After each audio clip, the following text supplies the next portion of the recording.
But usually, I make the robo in the Twilight Council and I start Blink and I send out 2 observers, one to see stuff in the middle of the map just because run-bys are so common, and one to scout his tech, excuse me. And if you see in the bottom right of my main, I add the 5th and 6th gateway. Now this is very key because you need to get you the units you need when you need them, especially on a fast third. So say he was going for the mass roach, and I actually did do the 4-gate pressure, my third would already be done basically and be mostly saturated. And I would have saturated that before putting down the 5th and 6th. But since he had a lot of units and I couldn't take my 4th, I had to spend my mins somehow. And my mins are actually kind of high at this point. Don't look at that. I'll cover it from my stream. I actually can't. But because of that, I need to use my mins in other ways. So basically, it's the same build. I get the 5th and 6th gateway, but before the expand instead of after. Just because he's being aggressive with all these links. So are you ready to hit play? Hit play now. All right, go. So my observer scout in the middle of the map, and then it'll shortly go into his main, and I'll see the spire because the spire's right in his main, which is why I'm glad I started with this replay. Yeah, I got Blink on the way already because Blink is just all around good. Like, end game, mid game, whatever, you're gonna fill in your stuff with Stalker. Now look, his links are ready to go. 39, and they're gonna hit my third. So I work in central to try and get force field. Now pause it real quick. I'm at 10.1. 10:39. Now, normally the cannons would already have been started, and I've gotten link pressures like this before, but never before he droned. It was always right after he droned. So it would have come a little bit later, and my cannons are usually halfway done. So I was kind of doing a stale response, just a response I'm used to, but not necessarily the right one in this circumstance. But what I would do is I'd warp in sentries right there while my army's on the way, just to force field the cannons, because a force field has a wider radius than a cannon. So you think it's a little risky though, because you're gonna, I don't know, you're losing sentries. You're probably gonna lose sentries here. Oh, I'm definitely gonna lose the sentries, but I will keep the 3 cannons alive. And with these other sentries on the way that I'll most likely have, well, in the normal game I wouldn't have zealots. They would have all died at his third and hopefully done damage. Just sentry stalker, but way more sentries. Keeping the cannons alive are important. What's gonna happen after this? So. All right, 3, 2, 1, play. So I get down to 2 force fields. He engages this, and I force field to keep that's retarded. I don't know why he did that. He should have backed off for a few sentries. Oh, or he should have at least focused on the next. He already did some damage. Oh, I know. What the hell is he doing here? But I force field to keep he basically threw away like that whole entire pressuring force with no penalty. At the same time, though, he knows he's on 3 base. But I did get a warp in. You remember that pylon that I hidden? I did get a warp in, and so if you look at his natural, I have it paused at 1107. If you look at his natural, it's not looking too good. Oh yeah. Oh shit.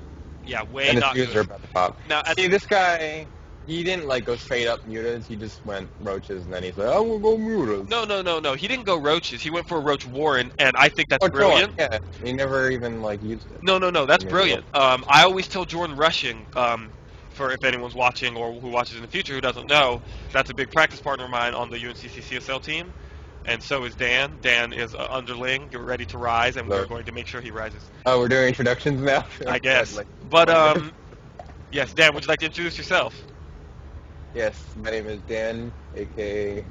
Xenocide. Rise! I am a badass for my badass name. And I am platinum for the... Ready to rise. CSL? Yeah, boy. Okay, so... I think this is brilliant. I think the Roach Warren is the most important thing for early game in the PV or PVZ matchup, because if they go for that, like, you often can't scout. I mean, I know Overlord's got the motorcycle buff and they all ride on motorcycles and they can go really fast now, but if you can't scout, you don't know if they're doing air and you don't know if they're doing a 4-gate pressure. So basically what Zergs are doing to counter that is they just always get a Roach Warren and an Evo Chamber at about the 7-minute mark, maybe slightly earlier if the opponent is gung-ho and if you really haven't scouted anything. And that just opens you up to the possibility of Spore Crawlers. If you start Spore Crawlers when Void Rays are hacking at your main, you can get Queens and you can delay until the Spore Crawlers finish and you'll be fine. Same with the Roaches. You can, if you warp in 4 Zealots and attack the 3rd and you have no units, and obviously just Lings will get dominated, you can run the drones around in a circle, and the Zealots, if the guy is controlling the Zealots, will just chase him. And if he is controlling, he'll just focus down the hatchery, and then you attack with the drones. And what else are you doing? You're macroing and defending, so you just have all your focus on this. Yep. So the Protoss player will be like, oh shit, drones are attacking me, I'll turn around and defend because I can kill some drones. Then you just start running away again. And it's the infinite dance, but it's not infinite. It's just delaying like 50 seconds to get out roaches. So I think the roach warren is one of the most important things. And I'm always trying to tell Jordan Rushing in PvT to just always make a baneling nest, no matter what.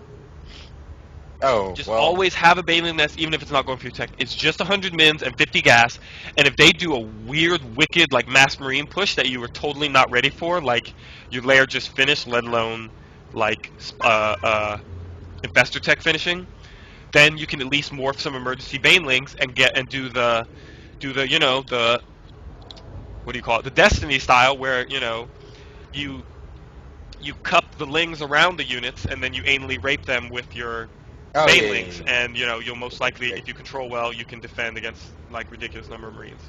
So yeah, I think Roach Warren's a good choice.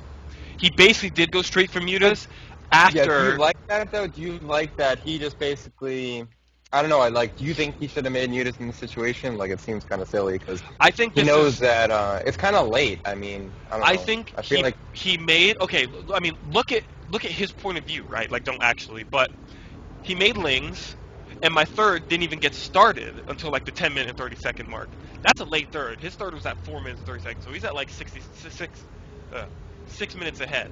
So basically, he cut workers at 33, and then caught up quickly after that, just to get 40 lings out, to pressure, to keep me back. Yep. If he had controlled better, he would have kept me on 2 bases. And then mutas as a follow-up will continue to keep me on 2 bases. The best thing that blind counters a muta, just like how like a Nexus First or a 1-gate expand blind counters a 1-1-1 against Terran, just because your economy is so good in the beginning, you can saturate it and then build an army and defend the 1-1-1, and then just keep massing up an army.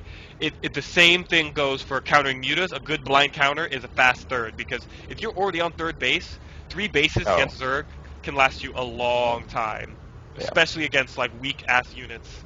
Like Zerg.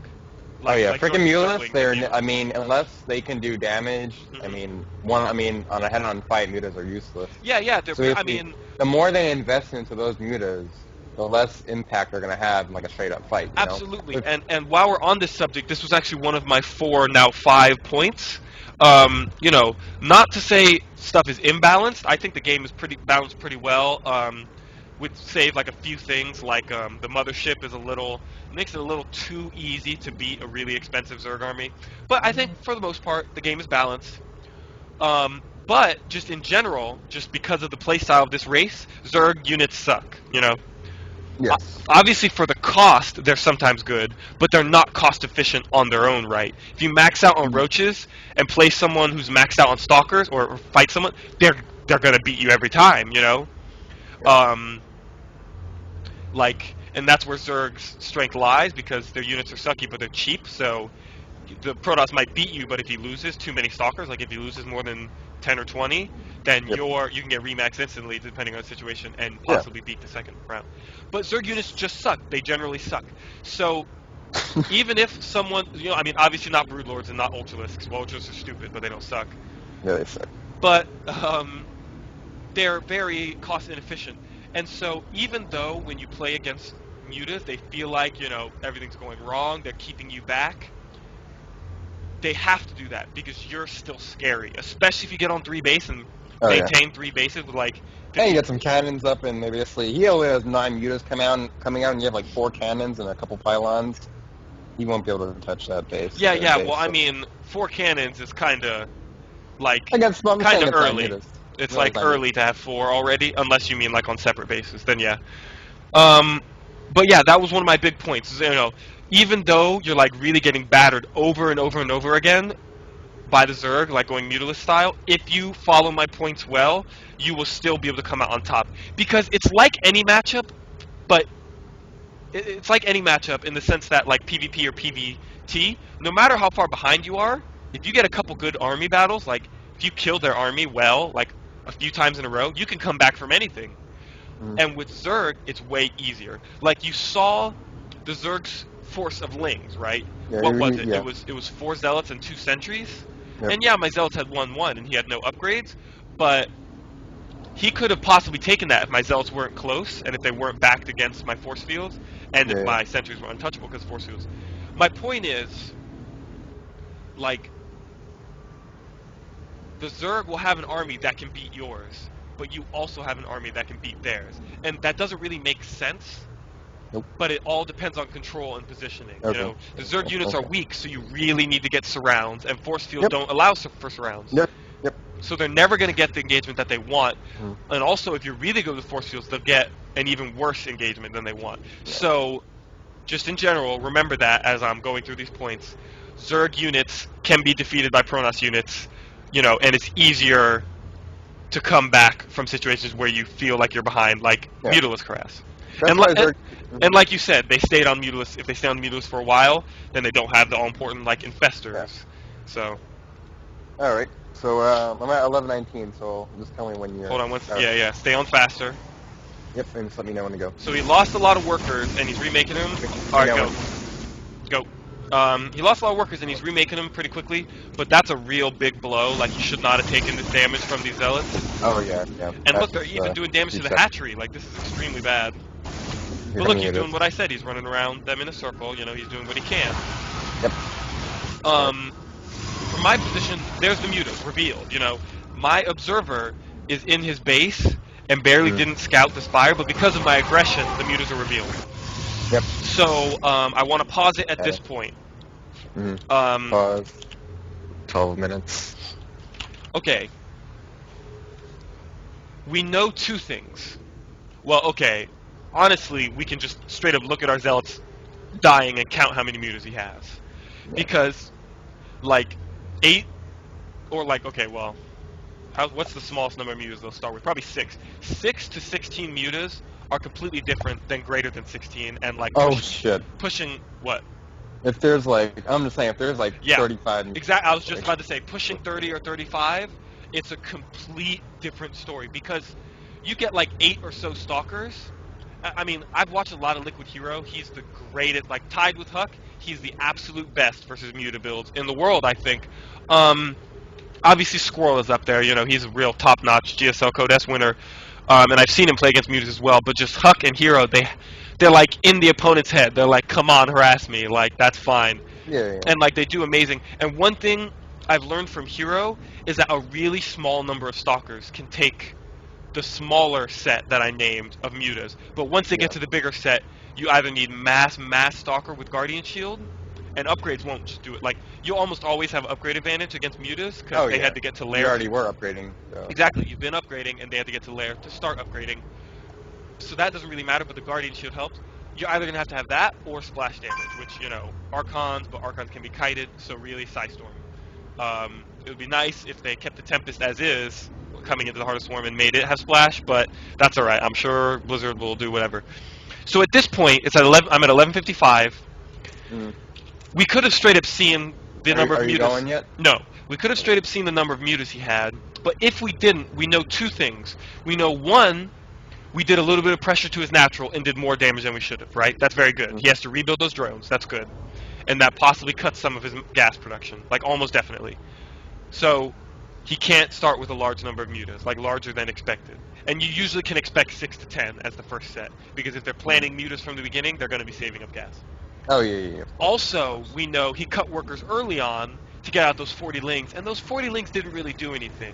I'm pretty sure I lost 1 zealot, and those 2 sentries I warped in to save the cannons, but they didn't, because there were no cannons.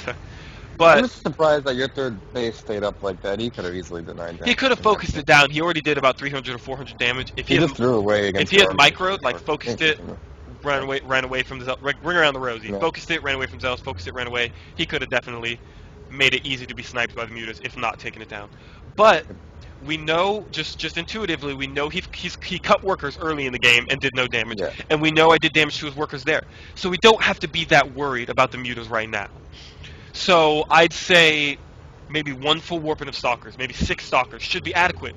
And if you have your observers placed well, like I have an observer, I have the watchtower, but I also have an observer there. That is a really good position for an observer because he has to go there to efficiently switch bases. The main is the main target for him. There's workers, which